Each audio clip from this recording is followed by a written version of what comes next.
Hello আমার প্রাণের প্রিয় মিষ্টি বন্ধুরা, কেমন আছো তোমরা? আশা করি সকলেই অনেক ভালো আছো। আর ভালো থাকারই কথা, কারণ তোমরা আমার গল্প শুনে যে মজা পাও তাতে সবাই অনেক ভালো আছো। বন্ধুরা, আর বেশি কথা না বলে চলুন শুরু করি আজকের ভিডিও। তুমি তো আজ অনেক ক্লান্ত, চলো আমি তোমার মাথায় তেল মালিশ করে দিই, বললেন চাচি। তার নরম হাত যখন আমার চুলে আলতো করে ঘুরছিল, আমার মনে এক অন্যরকম অনুভূতি হচ্ছিল। কিছুক্ষণ পর তার হাত আমার পিঠের দিকে নামল। পায়েল চাচি সবসময় নিজের কাজে ব্যস্ত থাকতেন, তাই আমার জন্য এমন কিছু করার সুযোগ খুব একটা পেতেন না। কিন্তু সেদিন রাতে চাচি নিজের হাতে আমার মাথায় তেল মালিশ করছিলেন। মালিশ করতে করতে কখন যে ঘুমিয়ে পড়লাম তা টের পাইনি। সকালে ঘুম ভাঙতেই দেখি আমার শার্ট নেই আর চাচি আমার পায়ের কাছে শুয়ে আছেন। ওনাকে এভাবে দেখে মনটা ভরে গেল। যখন আমার বাবা মা বিদেশে চলে গেলেন, তখন আমার জীবনে একটি নতুন অধ্যায় শুরু হলো। মা বাবা আমার যত্নের জন্য আমার চাচিকে আমাদের বাড়িতে থাকতে বললেন। পায়েল চাচি বয়স প্রায় 40-এর কাছাকাছি হলেও তার ব্যক্তিত্ব ও রুচিশীলতা ছিল মনোমুগ্ধকর। তার চালচলন, হাসি এবং কথার ধরন সবকিছুই একেবারে আকর্ষণীয় ছিল।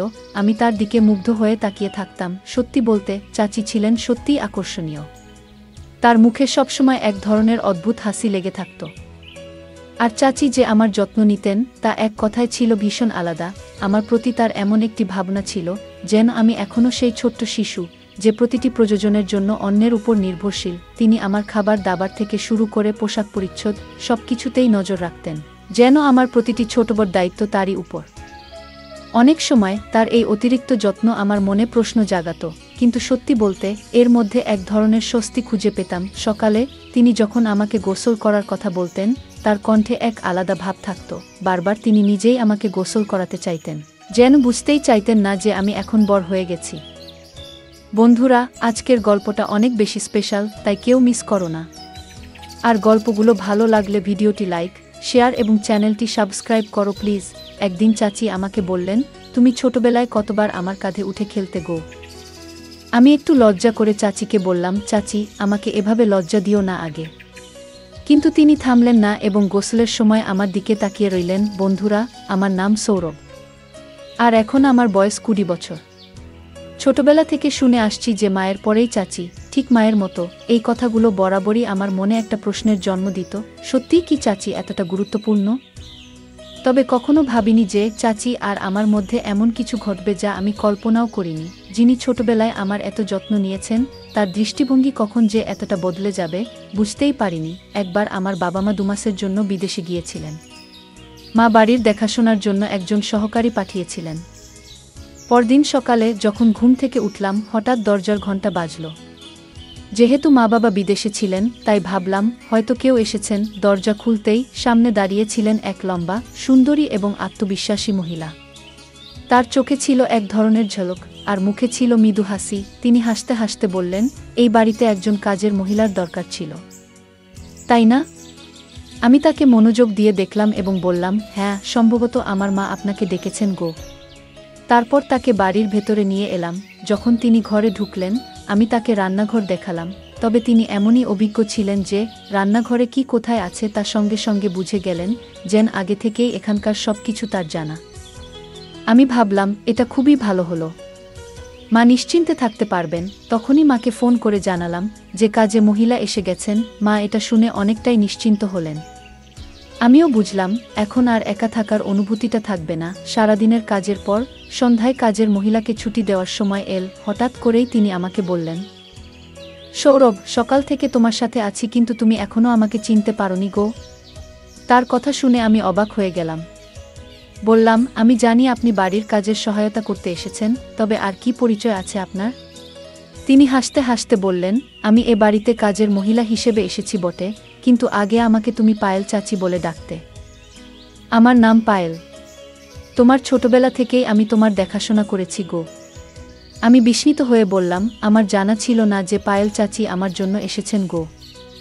পায়েল চাচি এই কথা বলতেই তিনি আমার হাত নিজের হাতে নিলেন, আর তার স্পর্শে মায়ের মতোই এক ধরনের স্নেহ অনুভব করলাম। আমার মনে অদ্ভুত এক আনন্দের ঢেউ বয়ে গেল। আমি তাকে বললাম, এত বছর পর আপনাকে দেখে সত্যিই আমি খুব খুশি হয়েছি। ও সন্ধ্যা প্রায় 6টা বাজে, তাই তাকে বললাম, আজকের কাজ শেষ, এখন আপনি বিশ্রাম নিতে পারেন, কাল সময় মতো চলে আসবেন। তখন তিনি বললেন, সৌরভ, আমার নিজের থাকার জন্য কোনো বাড়ি নেই। তুমি যদি আমার বেতনের কিছুটা কমাও তাও সমস্যা নেই, তবে যদি তোমাদের বাড়িতে একটি ঘরে থাকতে পারি তাহলে ভালো হয় কি? আমি সঙ্গে সঙ্গে মাকে ফোন করে সব জানালাম। মা বললেন, আমাদের বাড়িতে তো একটি ঘর খালি আছে, ওটা তাকে দিয়ে দাও। ও থাকলে তোমার কোনো প্রয়োজন মুহূর্তেই পূরণ করবে, তোমার ছোটখাট কাজে সাহায্য করবে। মায়ের কথা শুনে আমি তাকে সেই ঘরটি থাকার জন্য দিলাম। তিনি সঙ্গে কোনো পোশাক আনেননি, তাই মায়ের কিছু পুরনো শাড়ি তাকে দিলাম এবং মায়ের ঘরে পোশাক পাল্টানোর কথা বললাম। আমি বাইরে চলে এলাম। প্রায় 10 মিনিট পরে আমি মায়ের ঘরে গেলাম, কারণ আমার ফোনের চার্জার দরকার ছিল। তবে ভুলে গিয়েছিলাম যে চাচি তখন ঘরেই ছিলেন। আমি দেখলাম চাচি পোশাক পরিবর্তন করছেন। লজ্জায় তাড়াতাড়ি চোখ বন্ধ করে ফেললাম, কিন্তু চাচি যেন এতে কোনো সংকোচ অনুভব করলেন না, বরং বললেন, সৌরভ, এসো এখানে বসো আর বলতো, তোমার মায়ের এই শাড়ি আমার উপর কেমন লাগছে গো? তার পোশাক পরিবর্তনের মধ্যেও তিনি আমাকে সামনে বসতে ডাকছিলেন, কিন্তু আমার মনে হলো এটা ঠিক নয়। চাচি দেখতে অত্যন্ত সুন্দর ছিলেন। বয়স প্রায় 40 হলেও তার শরীর ও চেহারা বয়সের চেয়ে অনেক কম মনে হতো। কিছুক্ষণ পরে তিনি মায়ের শাড়ি পরে ঘর থেকে বেরিয়ে এলেন। আর পুরনো শাড়িতেও তাকে চমৎকার দেখাচ্ছিল। এইভাবে কদিন কেটে গেল। পায়েল চাচি প্রায় 10 দিন ধরে আমাদের বাড়ির কাজ দেখাশোনা করছিলেন। একদিন তিনি আমার ছোটবেলার অনেক স্মৃতি শোনালেন। সেসব শুনে আমি যেন নিজের শৈশবে ফিরে গেলাম। সেই ছোট্ট ছেলেটা যে সবসময় মোবাইলে ব্যস্ত থাকত, এবার নিজেই সে শৈশবের কথা ভাবতে লাগল। চাচি মাঝে মাঝে আমাকে বেশ বিভ্রান্ত করতেন। কয়েকদিন পর হঠাৎই একদিন বললেন, সৌরভ, আজ তোমাকে আমি নিজ হাতে গোসল করিয়ে দেব গো। আমি বারবার না করলেও তিনি হাসি মুখে গোসল করানোর জন্য জেদ করছিলেন। তার কথায় রাজি হয়ে শাওয়ার নিয়ে বের হলাম। দেখলাম চাচি আমার ঘরে বসে আছেন। তিনি বললেন, তুমি আমার হাতে গোসল করনি, কিন্তু এখন আমি তোমার ভেজা চুল মুছে দিতে চাই গো। আমি মাথা নিচু করে তোয়ালে দিলাম এবং তার সামনে বসলাম। চাচি স্নেহভরা হাতে আমার চুল মুছে দিতে লাগলেন। আমি চাচিকে পরিবারের সদস্যের মতোই মনে করতাম, তাই স্বাভাবিকভাবেই তার সাথে মিশতাম। বলেছিলাম, এই ঘরটাকে নিজের ঘর মনে করবেন। আমার কথা তিনি মনোযোগ দিয়ে শুনলেন এবং আমাদের বাড়িতে এমনভাবে থাকতে শুরু করলেন যেন এটি তার নিজেরই ঘর। এক সন্ধ্যায় আমি বন্ধুদের সঙ্গে এক জন্মদিনের পার্টিতে যাচ্ছিলাম। তখন চাচি আমাকে জিজ্ঞেস করলেন, কোথায় যাচ্ছ? আমি বললাম, একটা পার্টিতে যাচ্ছি গো। তখন তিনি বললেন, তুমি আমাকে পরিবারের অংশ বলো, কিন্তু একাই চলে যাচ্ছ, কখনো আমাকে কোথাও নিয়ে যাওনি গো। আমি বললাম, ঠিক আছে, আমি আপনাকে নিয়ে যেতে রাজি আছি, তবে আধুনিক পরিবেশে মানিয়ে নিতে পারবেন তো? তিনি সম্মতি দিলেন। আমি বললাম, মায়ের ঘর থেকে ভালো একটা শাড়ি পরে প্রস্তুত হয়ে আসুন গো। পার্টিতে যখন পৌঁছালাম তখন আমার বন্ধুরা তাকে দেখে ভেবেছিল তিনি আমার বান্ধবী। চাচি এমনই উপস্থিতির অধিকারী ছিলেন যে সবাই ধরে নিয়েছিল তিনি আমার সঙ্গী। চাচি হেসে হেসে বন্ধুদের বললেন, আমি সৌরভের বন্ধু গো। পরে আমি চাচিকে জিজ্ঞাসা করলাম, এভাবে পরিচয় দিলেন কেন? তিনি মুচকি হেসে বললেন, তোমার বন্ধুরা যা ভেবেছে তা দেখে তোমার মুখ দেখার মতোই ছিল। আমি হেসে বললাম, মাফ চাওয়ার কিছু নেই, ঠিকই করেছেন গো। সেদিন রাতেই চাচি আমার ঘরে এসে বললেন, তুমি অনেক ক্লান্ত হয়ে পড়েছ, আজ তোমার মাথায় তেলের মালিশ করে দিই গো। তার স্নেহমাখা হাত যখন আমার চুলে ঘুরতে লাগলো, আমার গায়ে কাটা দিয়ে উঠল। তারপরে আস্তে আস্তে তার হাত আমার পিঠে চলে গেল। মা সবসময় ব্যস্ত থাকতেন, তাই এভাবে তেল মালিশ করে দেওয়ার সময় তার পক্ষে পাওয়া সম্ভব ছিল না। মনে পড়ে না কবে মা শেষবার আমার মাথায় তেল মেখে দিয়েছিলেন। পায়েল চাচিও সাধারণত এতটা সময় দিতে পারতেন না, কিন্তু সেদিন রাতে তিনি নিজের হাতে আমার মাথায় তেল মালিশ করছিলেন। মালিশের আরাম পেয়ে কখন যে গভীর ঘুমে তলিয়ে গিয়েছিলাম বুঝতেই পারিনি। পরদিন সকালে ঘুম থেকে উঠে দেখি পায়েল চাচি আমার পায়ের কাছে শুয়ে আছেন। তাকে জাগিয়ে হেসে বললাম, তুমি আমার পায়ের কাছে কি করছো? চাচি মুচকি হেসে বললেন, গত রাতে তোমাকে মালিশ করতে করতে আমারও ঘুম চলে এসেছিল গো। সকালে চাচি হঠাৎ আমাকে একটা প্রশ্ন করলেন যা আমাকে ভাবিয়ে তুল। তিনি বললেন, গত রাতে যখন তোমার কাঁধে হাত রেখেছিলাম তুমি এত তাড়াতাড়ি ঘুমিয়ে পড়লে, তোমার মা কি কখনো তোমার মাথায় মালিশ করতেন না? আমি সরাসরি কিছু বলিনি, কারণ জানতাম মা সবসময় তার কাজ নিয়ে ব্যস্ত থাকেন। তাই পরিবর্তে বললাম, না না, আমার মা সবসময় আমার যত্ন নেন, এমন কিছু নয়। পায়েল হেসে মাথা নাড়লেন এবং বাইরে চলে গেলেন। এরপর আমরা দুজন একসঙ্গে নাস্তার টেবিলে বসলাম। ঠিক তখনই কলিং বেল বেজে উঠল। দেখি মা এবং বাবা দুজনেই বাড়ি ফিরে এসেছেন। তাদের দেখে আমি খুব খুশি হলাম। বাড়িতে ঢুকতেই দেখলাম বাবার দৃষ্টি পায়েল চাচির উপর আটকে আছে, যেন তিনি তাকে নতুনভাবে দেখছেন। পায়েল সেদিন এত সুন্দর লাগছিলেন যে বাবার দৃষ্টি তার উপর থেকে সরছেই না। বাবার মনোযোগ অন্যদিকে ফেরাতে আমি কাছে গিয়ে তাকে আলিঙ্গন করলাম। মা পায়েলকে ভালোভাবেই চিনতেন, তাই মা পায়েলকে আলিঙ্গন করলেন। সেদিন রাতে খাবারের সময় দেখলাম বাবা আবারও পায়েলের দিকে অন্যরকমভাবে তাকিয়ে আছেন। কেন তিনি তাকে এত মনোযোগ দিয়ে দেখছেন তা বুঝতে পারছিলাম না। তবে বাবার এভাবে তাকানো আমার একটু অস্বস্তি হচ্ছিল। রাতের খাবার শেষে বাবা তার ঘরে চলে গেলেন, আর পায়েল রান্নাঘর পরিষ্কার করছিলেন। কাজ শেষ করে তিনিও তার ঘরে চলে গেলেন। কিছুক্ষণ পর আমি তার ঘরে গেলাম, কারণ সেদিন আমাদের মধ্যে কিছু কথা হয়নি। আমাকে হঠাৎ দেখে পায়েল একটু অবাক হয়ে গেলেন। আমি হাসতে হাসতে বললাম, এত অবাক হওয়ার কি আছে? আমি তো তোমার সৌরভ গো। পায়েল মুচকি হেসে বললেন, তুমি এত চুপি সারে এলে যে একটু ঘাবড়ে গিয়েছিলাম। কিছু দরকার ছিল? আমি বললাম, না পায়েল, বিশেষ কিছু দরকার ছিল না। সেদিন তেমন কথা বলা হয়নি, তাই ভাবলাম একটু দেখা করে যাই গু। পায়েল হেসে বললেন, ঠিক আছে, যখনই দরকার পড়ে আমাকে ফোন করো, আমি তোমার জন্যই এখানে আছি ইউ। তার কথায় আমি হেসে দিলাম। তারপর ঘর থেকে বেরিয়ে এলাম। পরদিন সকাল হয়ে গেল।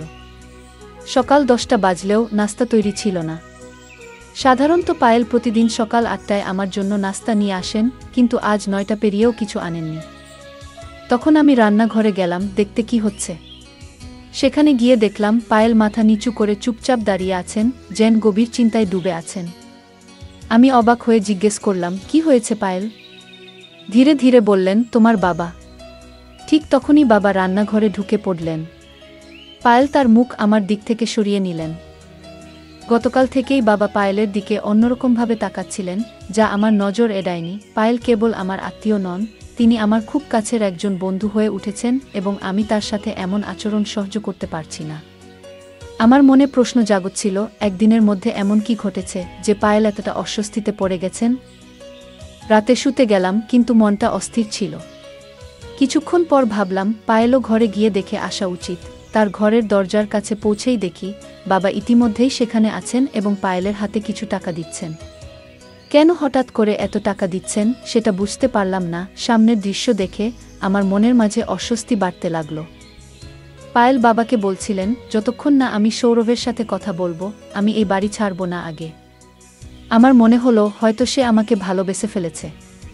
দেরি না করে আমি সরাসরি তার ঘরে ঢুকে পড়লাম। বাবাকে জিজ্ঞাসা করলাম, আপনি এখানে পায়েলের সাথে কি করছেন? আমার প্রশ্ন শুনে মাও ঘরে এসে ঢুকলেন। আমাকে দেখে মা বাবার মুখের ভাব কেমন যেন বদলে গেল। মা বাবা আমাকে বলতে লাগলেন, তুমি নিজের ঘরে ফিরে যাও। আমি প্রতিবাদ করে বললাম, আমি আর শিশু নই। আমি জানতে চাই এখানে আসলে কি ঘটছে এবং আপনি পায়েলের সাথে কি করছেন গো।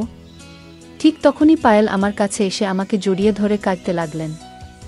তিনি বললেন, সৌরভ, এই বাড়িতে তুমি একমাত্র ব্যক্তি যে আমাকে বোঝো। এখানে আসার পর থেকে তোমাকে অনেক কিছু বলতে চেয়েছি, কিন্তু কিছু কারণে চুপ ছিলাম।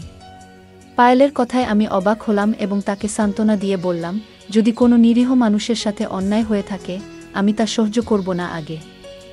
তখন মা পায়েলকে বললেন, তুমি চুপ থাকাই ভালো, আর এখান থেকে চলে যাও। কিন্তু পায়েল উত্তেজিত হয়ে মায়ের দিকে তাকিয়ে বললেন, আজ আর চুপ থাকব না, আমি সৌরভকে সব সত্য বলবো। পায়েল আমার দিকে ফিরে বললেন, সৌরভ, তুমি তোমার এই মা বাবার সন্তান নও। তোমার আসল মা তানিয়া, তিনি আমার বড় বোন।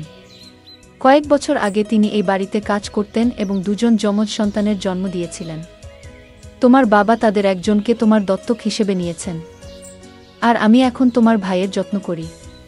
তোমাকে ভালোভাবে দেখাশোনা করার জন্য আমি এখানে আছি।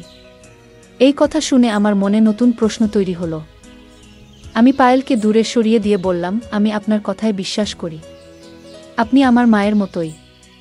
তবে আমি নিজের জীবন নষ্ট করতে চাই না। আপনি যা বলছেন যে তারা আমার আসল বাবা মা নন, আমি তা মেনে নিতে পারছি না। তাদের প্রতি আপনার অভিযোগ শুনে ভালো লাগছে না, কারণ তারা আমাকে নিজের সন্তানের মতোই ভালোবাসা এবং যত্নে বড় করেছেন। সব জানলেও আমার এতে কোনো আপত্তি নেই, কারণ তারা আমাকে এমন এক জীবন দিয়েছেন যা আমি কখনো কল্পনাও করিনি। এরপর মা বাবা সিদ্ধান্ত নিলেন যে পায়েলকে পুলিশের হাতে তুলে দেবেন। তবে আমার যমজ ভাইদের জন্য তাকে ক্ষমা করলেন, কারণ সে পায়েলের কাছে রয়েছে। কয়েক বছর আগে পায়েল আমার মা বাবার কাছ থেকে কিছু টাকা নিয়েছিলেন। আমার জন্মের পর আমার আসল মায়ের মৃত্যু হয়েছিল, আর পায়েল তখন আমার বড় ভাইয়ের দেখাশোনা করতেন।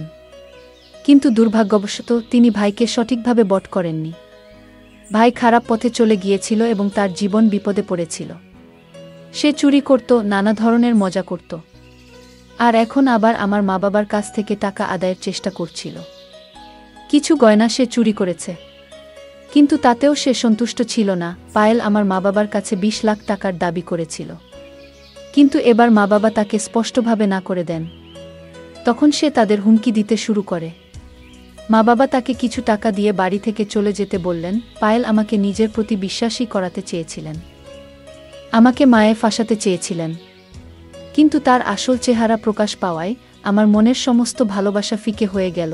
কয়েক বছর আগে মা বাবা আমাকে দত্তক নেওয়ার জন্য পায়েলকে কিছু টাকা দিয়েছিলেন, কিন্তু সে সেই টাকা সঠিকভাবে ব্যবহার করতে পারেনি। যদি সময়মতো সে সেই টাকার মূল্য দিত এবং তার যথাযথ যত্ন নিত, তাহলে হয়তো আজ আমার বড় ভাই সঠিক পথে থাকত। কিন্তু পায়েল তাকে সঠিক শিক্ষা বা দিশা কিছুই দিতে পারেনি। এ কারণে মা বাবা তাকে আমাদের জীবন থেকে দূরে সরিয়ে দেন এবং আমার বড় ভাইকেও দত্তক নেন। নিজের সন্তানের মতো করে বট করেন। আমি আমার মা বাবার প্রতি অত্যন্ত কৃতজ্ঞ, যারা আমাকে ও আমার ভাইকে এত সুন্দর জীবন দিয়েছেন। যদি সময়মতো পায়েলের আসল চেহারা না জানতাম, তাহলে হয়তো তার মায়ের জালে পড়ে আমার জীবন নষ্ট হয়ে যেত। কিছু মানুষ অর্থের লোভে সম্পর্কের মর্যাদা ভুলে যায়। সম্পর্কের মান এবং সম্মান রক্ষা আমাদের জীবনের অন্যতম গুরুত্বপূর্ণ নীতি। প্রতিটি সম্পর্কের একটি নিজস্ব অর্থ ও উদ্দেশ্য থাকে। সম্মান, বিশ্বাস ও শালীনতা ছাড়া কোনো সম্পর্ক সত্যিকার অর্থে সুখ ও সন্তুষ্টির উৎস হতে পারে না।